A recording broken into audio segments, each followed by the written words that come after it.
Okay.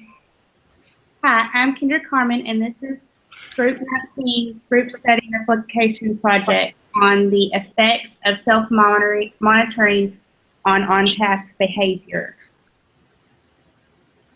Classroom engagement can fall into two categories: active, i.e. asking questions, or passive, i.e. reading silently.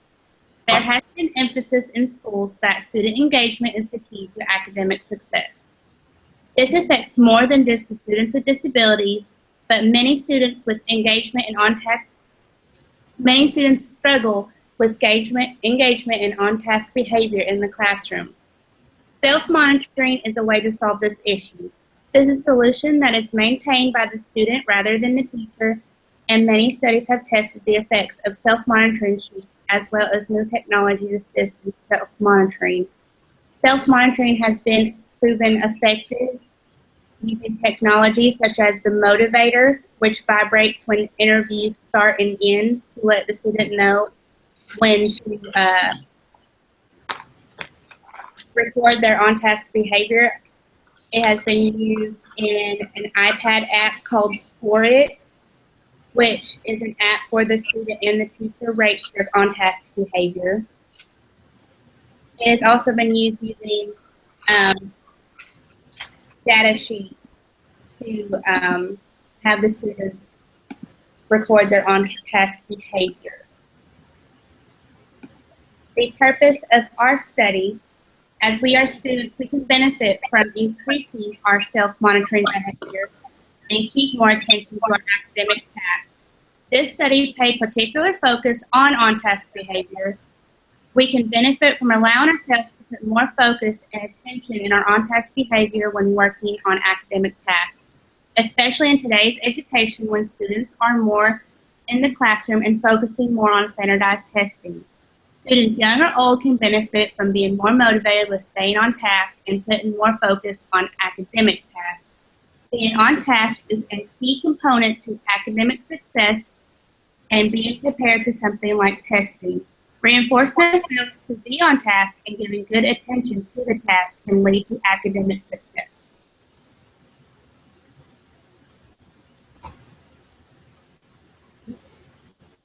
Hi, my name is Sarah Kenny, and I will be presenting the methods section of our study. So participants.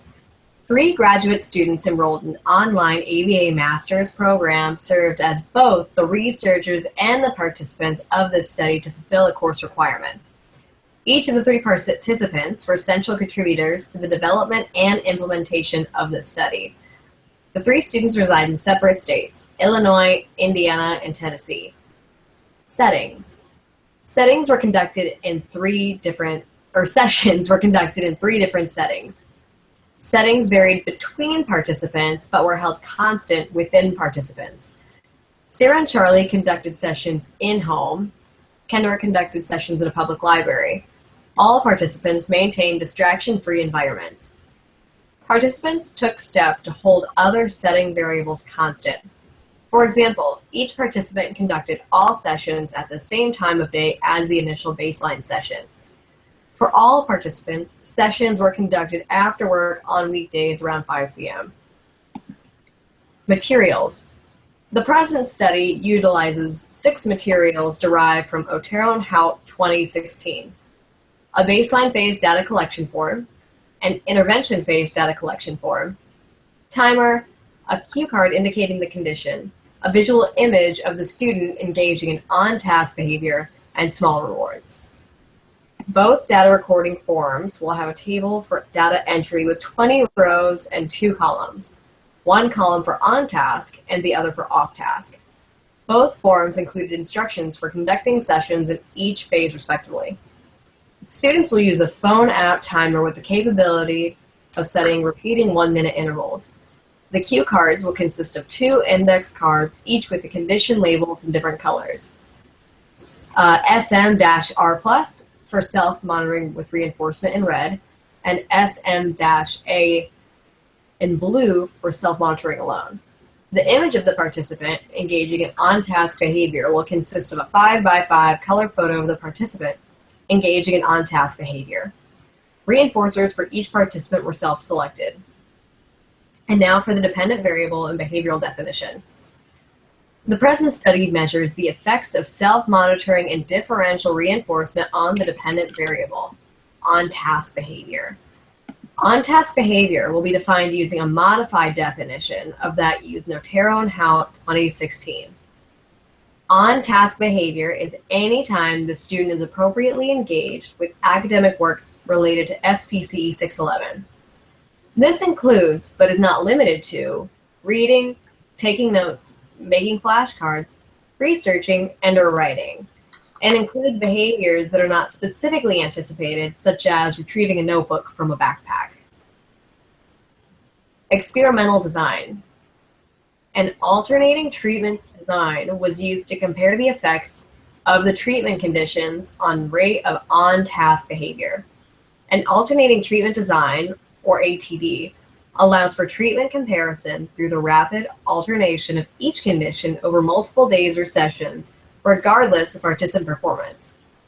The rapid repetitions of the treatment conditions minimize the potential for sequence effects to confound results. And now for the procedure and specific session protocol. Participants self-monitored on-task behavior using a momentary time sampling procedure. Data was collected over 20-minute periods divided into 1-minute intervals. At the end of each interval, participants marked whether they were on task or off task at that specific moment, regardless of performance prior to that moment. Participants began by setting up relevant study materials, the visual cue card, the data sheet, and the timer set for repeating 1-minute intervals. The participants then started the timer and began engaging in on-task behavior. When the timer vibrator sounded at the end of each minute, the participant marked an X in the appropriate column, on task or off task, on the recording form. Participants use this protocol every session across every treatment phase and condition. Now the baseline. In the Otero and Hout study from 2016 that we replicated, the baseline phase duration varied depending on participant performance. In that study, for each participant, the baseline phase was continued until she or he was observed to be on task for 50% or less of the intervals for 3 consecutive 20-minute sessions. Participants in the present study, however, consistently displayed on-task behavior for greater than 50% of the intervals across all phases, which is to be expected because in the original study, the students were in elementary school and the participants or students in the present study were graduate students in a master's program. So for this study, we changed the criterion. And in this study, the baseline phase was conducted over 5 20-minute sessions for each participant, regardless of performance. And now the treatment conditions. 2 treatment conditions were investigated: self-monitoring and recording being done alone, SM-A, and 2, self-monitoring being done with reinforcement, SM-R+. In both the self-monitoring alone and self-monitoring with reinforcement conditions, the participants tracked on-task behaviors using the momentary time sampling procedure previously described. However, unlike the self-monitoring with reinforcement condition, no tangible reinforcement or verbal feedback was provided in the self-monitoring alone condition. Intervention. The intervention phase consisted of 10 sessions conducted over 2 weeks, in which the 2 conditions previously described were alternated. 5 sessions were conducted within each condition, respectively. Behavior was recorded across all conditions using the same momentary time sampling procedure used and described previously. Initial treatment conditions were counterbalanced among participants. 2 began with the self-monitoring with reinforcement condition and 1 with the self-monitoring alone condition. For inter-observer agreement, data used to evaluate inter-observer agreement was collected through partnered IOA observations conducted over 20% of intervention sessions. IOA observations were conducted virtually using a video streaming app, FaceTime, and they consisted of a researcher observing the participant for a complete 20-minute session. During the session, both the researcher and participant independently recorded on-task behavior using the same momentary time sampling procedure. The IOA percentage was calculated by dividing the total number of intervals recorded in agreement by the total number of intervals, and for every session 20. The resulting fraction was then converted into a percentage. And treatment fidelity. Multiple steps were taken to ensure treatment fidelity. Before the initial baseline intervention sessions, researchers met to train and rehearse the procedures for each respective phase and condition. Participants and researchers used two standard data collection forms, a baseline form and intervention form. Both were described previously. And as was mentioned earlier, the forms included instructions for data collection, procedural checklists, and descriptions of setting, including needed materials respective to the treatment phase. And now I'm going to transition to Charlie. Hi, I'm Charlotte, and I will be talking about the results, the discussion, the limitations, and the conclusion. So first, for the overall group results, the mean for 5 consecutive baseline sessions from the data of all 3 participants was within 58% of on-task behaviors.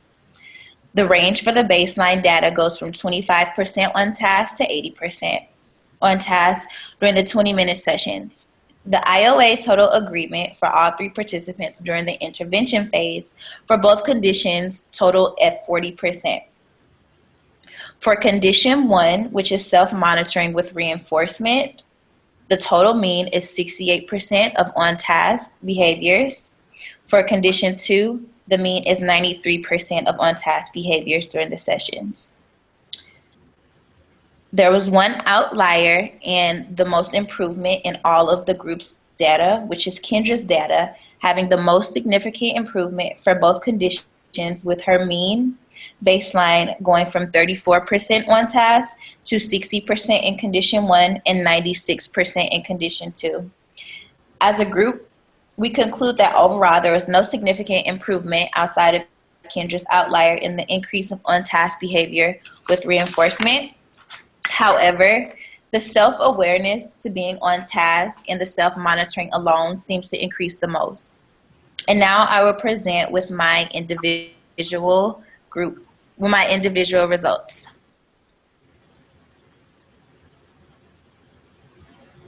As you can see, according to the graph, my range of on-task behaviors for the baseline goes from 55% being the lowest and 70% being the highest on task. And the mean is 58% of the time within the 20-minute session being on task.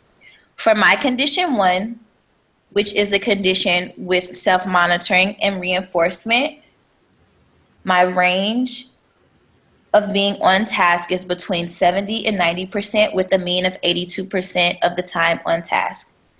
For condition 2, my range is from 70 to 95% with a mean of 81% being on task during the session. My mean score improved by a total of 24%. For the inner observer agreement data for the 2 sessions during both the intervention phase for condition 1 and condition 2, there was 100% and 95% agreement between myself and the observer providing the reinforcement for condition 1. And now Kendra will present her individual results. Like what was said earlier, mine showed the most significant improvement. My mean for the baseline was 34 and 34%. My range for the intervention was 55. My self-monitoring alone had a mean of 96%, and self-monitoring with reinforcement was 60%. And my IOA data in the intervention phase with me and my partner was 100% in agreement. And next is Sarah with her results. All right. Okay, now I'll present my results. Bring the graph up.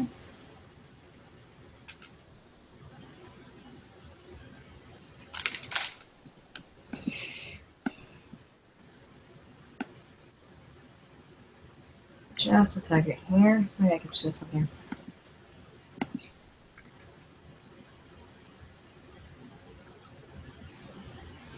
Okay, thank you, Charlotte and Kendra.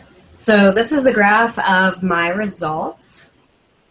As you can see, the mean for my baseline phase was 79% of on-task behavior, and then for self-monitoring alone was 90%, and self-monitoring with reinforcement was 93%. As was the case for Charlotte and Kendra, there wasn't really a difference between the self-monitoring alone and self-monitoring with reinforcement conditions.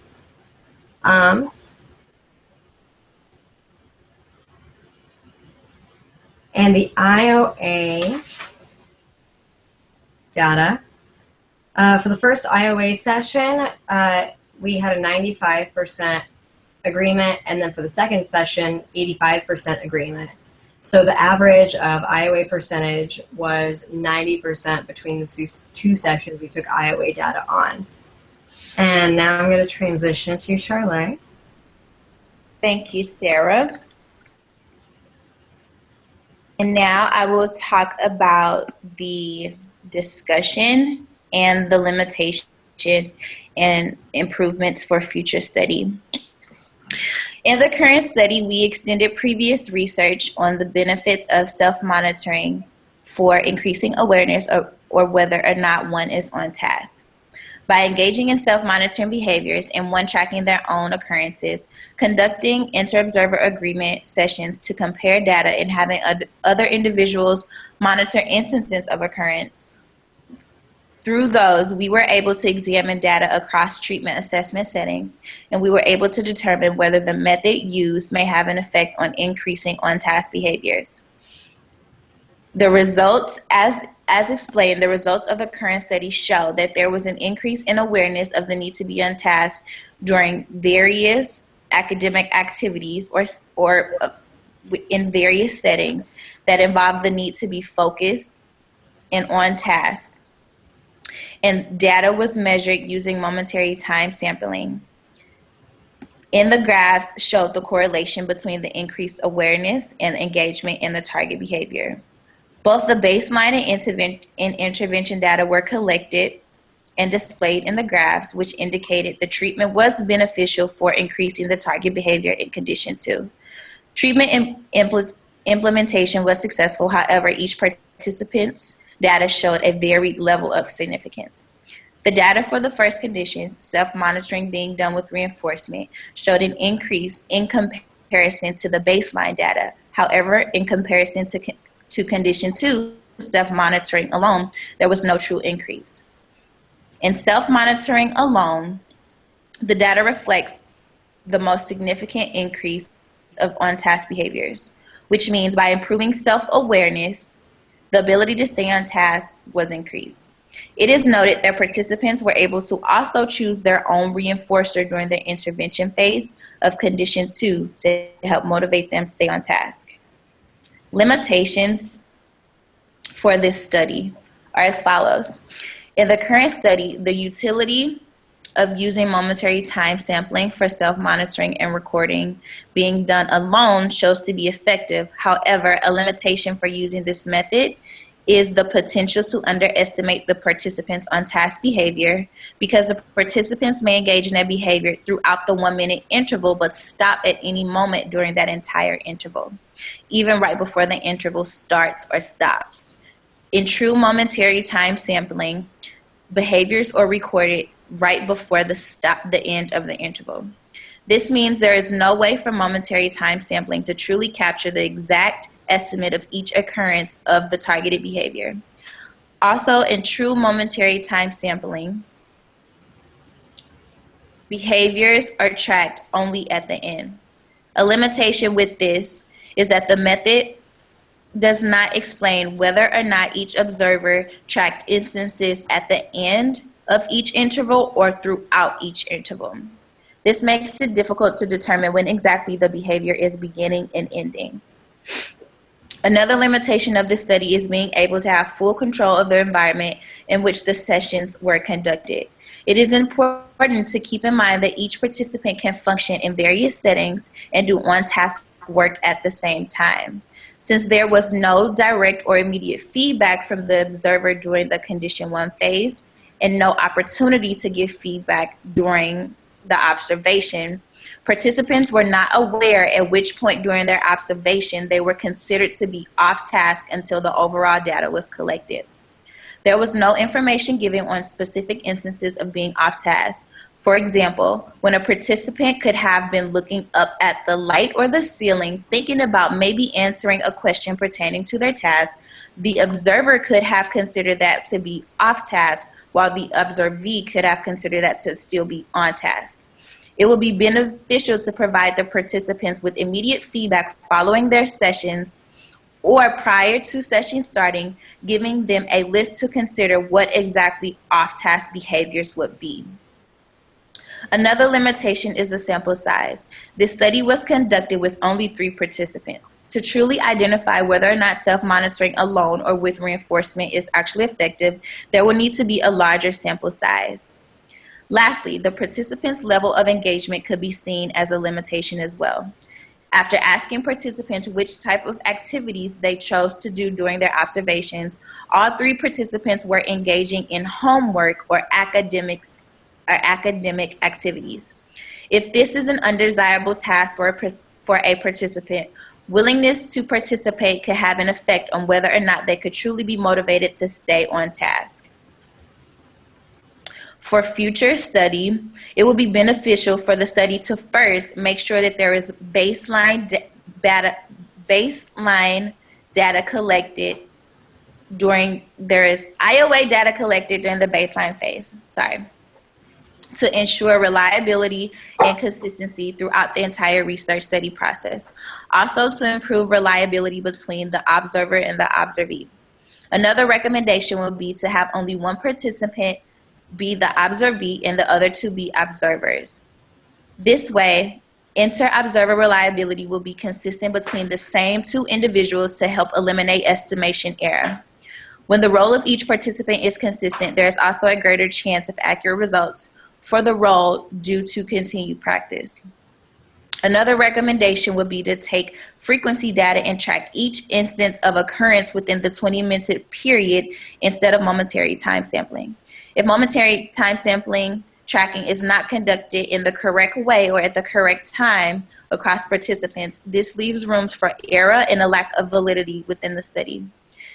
Tracking with frequency data can easily mark whether or not the behavior is occurred and not for the observer to continuously have to shift their attention between the observee and the clock, making sure they are tracking the data within the interval. Due to the constant shifting of attention, important information can be missed or overlooked. The environment in which the sessions are conducted could also be tailored to each participant's needs. It will be beneficial for the reliability and validity and consistency within the study to first ask the participants which type of environments do they work better in. This information could be obtained through survey and self-report. And each session could then be conducted solely in that environment that fits each participant's needs. Environmental factors that are not addressed prior to the engagement of the study can impact the way in which one is able to complete the task at hand.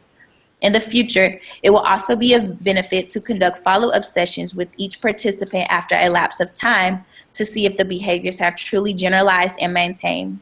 It will also benefit the study to focus on one condition at a time versus 2. Since there were 2 separate conditions to focus on, the total of 10 sessions during the intervention phase were divided per condition, which allotted only 5 sessions per condition. Focusing on one condition would allow for the opportunity to conduct more sessions over a longer period of time and to observe the behavior more.